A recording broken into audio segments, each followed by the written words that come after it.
Hello, everyone.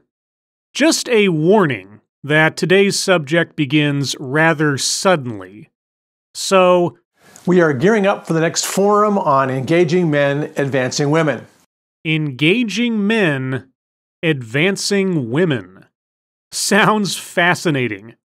Actually, it sounds like you'll be talking to men about promoting women because, well, they're women.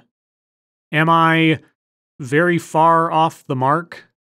I want to clarify this opportunity for us as executive men. The purpose of the forum is straightforward. It will help you be a better leader and get better results through the inclusive sourcing, selection, and development of talent, and by factoring gender into the customer connection.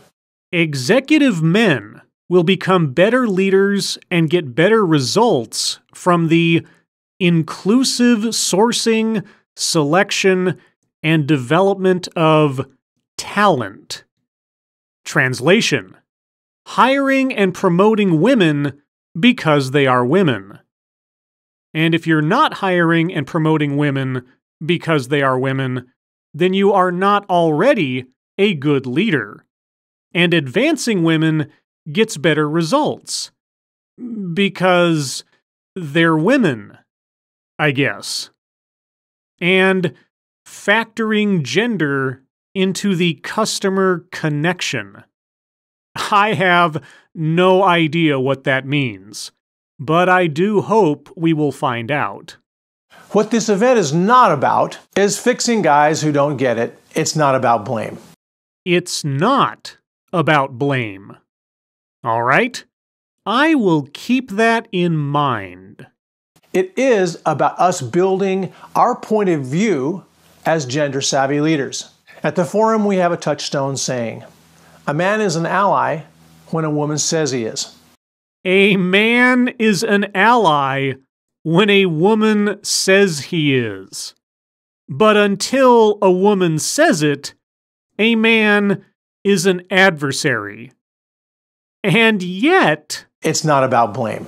So at its heart, this is about building stronger relationships of trust and accountability with women at work. Our direct reports, our executive peers, our senior leaders and board members. So it's not about blaming men, it's just about holding men responsible. Got it. The forum involves you in an advanced conversation that's real and respectful. Executive men walk away with an informed sense of humility and new skill and understanding as an inclusive leader. Walk away with an informed sense of humility. That is an amazingly corporate way of saying leaving them humiliated. Executive women walk away less weary, with less temptation to cynicism and more hope. So, executive women are cynical and hopeless. Got it. Every leader is equipped for stronger results with influence partners. I hope to see you at the forum. I promise it will be a powerful investment of your time. Well, golly, it sure sounds like it will be. Now, let's hear some more about this great opportunity for men to become allies and for women to find hope.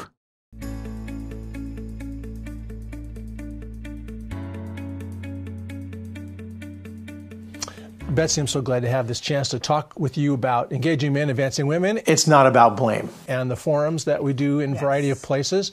Tell me a little bit about why engaging men is an important part of the way that we help women advance in organizations. Yeah, well, you know, it's very interesting because I've been working in these issues for, gosh, almost 30 years, you know, including being the president's senior advisor on women in the White House, working at the Harvard, at the Kennedy School Center for Public Leadership, and now as the founding director director of the Center for Women in Business. Wow, that is quite a resume. However did you achieve so much through all of that inherent cynicism and hopelessness that women possess? And how much of your career do you owe to men who had an informed sense of humility in advancing you? And the common thread of all of the work that's been going on around the advancement for women is, why have we plateaued? Why are we having the same conversation today that we had, in the mid-90s? Because women tend to make similar choices for themselves regarding family and their careers over time? Maybe. And what's really interesting, I think, that we've seen is that such good intentions, such good efforts to try to advance women using a lot of programs, but a lot of those programs were women having conversations off to the side. And what we realize is that we can't do this work alone, that you can't just have a women's leadership program or a women's networking. You need to include men. Why? Because men are still mostly in charge. Women cannot succeed on their own. Women need men's help, because conversations about women's leadership programs have all been off to the side. There have not been any public or legal efforts over the last 30 years to try to empower women and to ensure educational and job opportunities for women and girls. It has all been off to the side. Got it. Even with all the gains we've made and, more women coming out of college, more women in the workplace, more women reaching, the middle management in the workplace, where we fell desperately short is women in the senior ranks, the C-suite jobs, senior vice presidents, EVPs on boards. Why is that? Right? So why are we having the same conversation? Personal choice.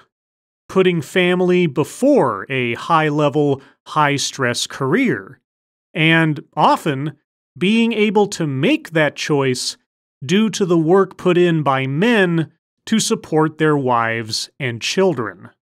And what has occurred to us, and the work that you and I have done here together, is how do we engage men to go deeper in this work? And as you know, so many men have said to us, but I thought I was supportive.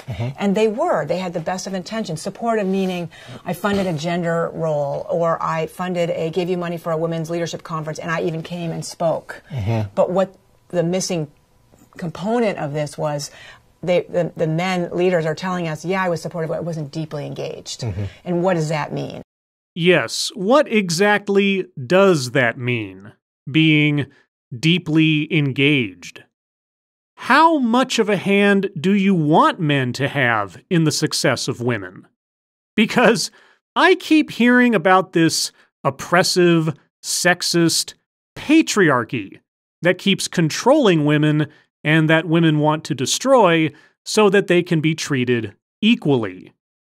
If women aren't left to their own devices to succeed on their own merits and effort, would you really call anything they gain a personal success?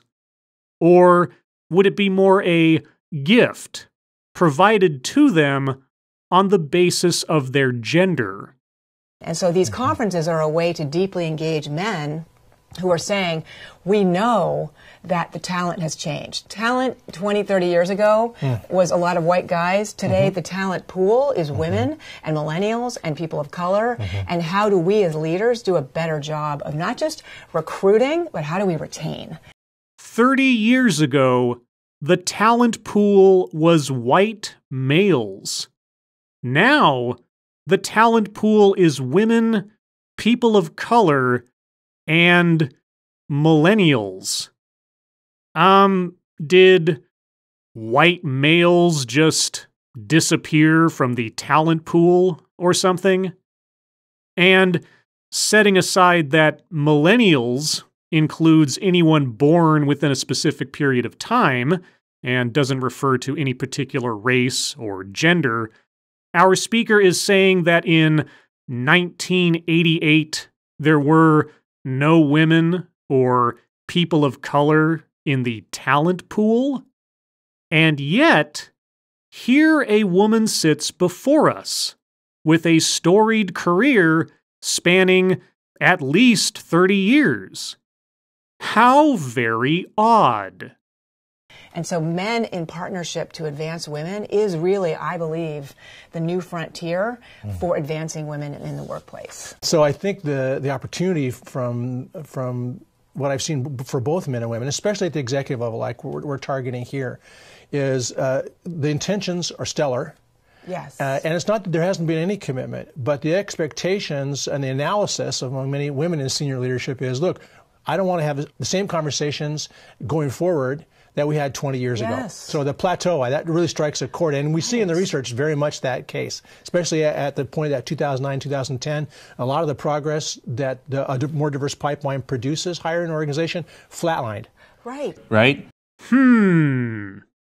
I wonder if anything happened around 2009 that might have affected the workforce in America in any particular way. You know, maybe some kind of catastrophic economic event that, I don't know, might have halted career trajectories for a lot of people, forcing them to start over, or maybe even reassess their personal priorities in life. Well, I guess I'll just have to keep wondering, because the real reason, obviously, is that men decided to actively stop caring about helping women succeed around the turn of the decade. Got it. And what our CEOs and senior managers are telling us, their top priority today is talent. Talent, personal skills, and merit. And that has what to do with gender again? And talent, how do they understand the talent, which is different? And also, by the way, the customer's changed. Exactly. So how do we have a workforce that reflects the talent that's available and the customer? The talent has changed and the customer has changed. Changed how? I would really love to know what our speaker means by that, but they never tell us.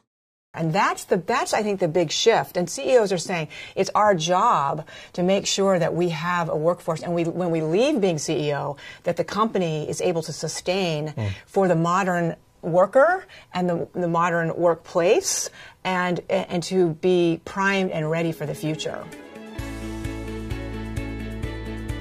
Which involves hiring and promoting people based chiefly on their gender, and to as well avoid the optics of employing too many men. Because even though they make up just under half the population, men are not reflective of the customer base, and the kind of talent men have is less desirable, because they are men.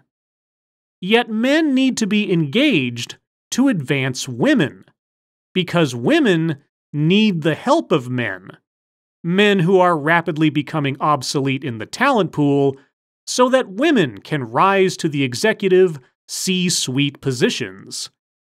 Because they're women. It's not about blame. Fascinating. And this is the kind of consultations that corporate America is paying for and listening to. The wisdom of classifying men as tone-deaf, sexist obstructionists who aren't doing enough, even if they're doing something, and women as helpless, cynical victims. Victims who cannot succeed on their own merits, despite 3 decades of effort seeking to break women of the perils of their own personal choices. Gendered business consulting. Nice work if you can get it, I guess. And so long as women keep making their own decisions in life, there will be no end of image-conscious, corporate clientele. As always, thank you for watching.